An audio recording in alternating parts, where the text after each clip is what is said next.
ہم اس محفل میں آئے اور بیٹھے، اپنا اتنا وقت نکالا اور پھر چند لمحوں کے بعد یہاں سے واپسی چلے جائیں گے، لیکن کچھ چیز ایسی ہمارے دل کے اندر بیٹھ کر یہاں سے جانی چاہیے جو ہماری نسلوں کے اندر بھی منتقل۔ مثلا ہم اللہ اور اس کے محبوب اور اس کے نیک بندوں کی اس محفل میں آئے تو یہاں سے نیت کر کے جائیں کہ انشاءاللہ کبھی بھی ہماری کوئی نماز نہیں چھوٹے۔ نیت آپ لوگوں نے کرنی، میرے لیے نہیں، نہ میں نے کسی کو دیکھنا، نہ کسی کی حاضری ہوگی، آپ نے نیت کرنی اپنے رب کی ذات کو سامنے رکھ، اور یہ آپ کے اور میرے ہم سب کے فائدے کے لیے ہے، اس کے بغیر ہمارا گزارا بھی، کیونکہ نمازیں 5 اور 5 نمازیں ہمارے اوپر فرض ہیں۔ ہر بندہ اپنے گریبان میں جھانک کر دیکھ لے کہ میں دن میں کتنی نمازیں پڑھتا۔ کسی سے کوئی سوال نہیں کہ آپ اتنی پڑھتے ہیں، آپ اتنی پڑھتے ہیں، نہیں، خود سے غور کریں کہ میں کتنی نمازیں پڑھ رہا ہوں۔ اگر کوئی اپنے گھر میں فیملی کا ممبر ہے تو وہ دیکھے کہ میرے گھر میں بچے نمازیں پڑھتے ہیں یا نہیں پڑھتے،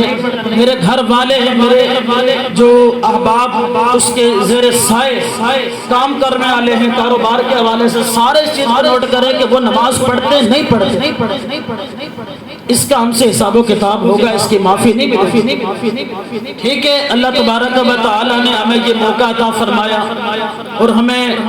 بقیہ لوگوں میں سے چن کے اپنے اور اپنے محبوب کے اور اپنے نیک بندوں کے ذکر کے لیے یہاں پہ جمع فرمایا۔ یہ اللہ کا کرم ہے اور اللہ تبارک و تعالی سے دعا ہے کہ اللہ تعالی ہمیشہ ہم گناہگاروں پہ یہ کرم فرماتا رہے کہ ہم اس کی اور اس کے محبوب کی حمد و ثنا بیان کرتے رہے، اس کے نیک بندوں کا ذکر ہوتا رہے، لیکن اپنی اولادوں کو بھی،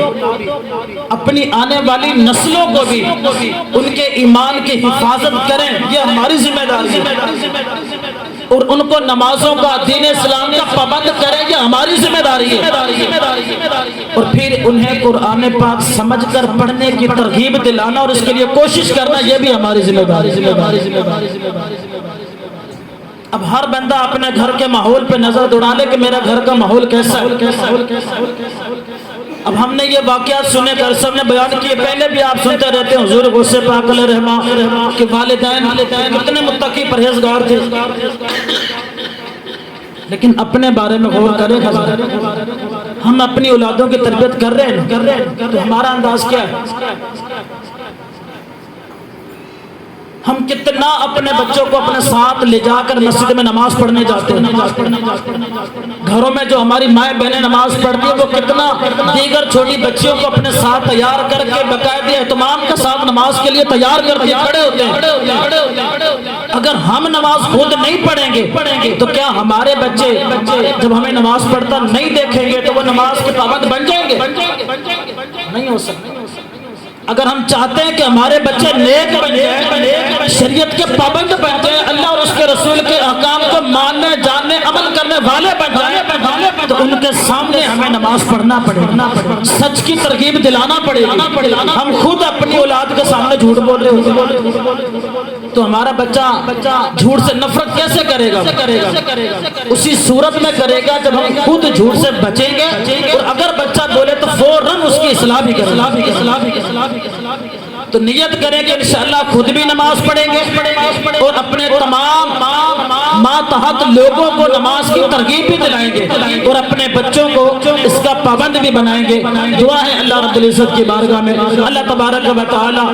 ہمیں جو اس محفل میں ذکر ہوا، تلاوت قرآن مجید، نعت رسول مقبول اور علم دین کی باتیں، اللہ تعالی مجھ سمیت ہم سب کو عمل کرنے کی توفیق عطا فرمائے اور اس پیغام کو دنیا بھر میں عام کرنے کی توفیق عطا فرمائے۔ وما علیہ الا البلاغ۔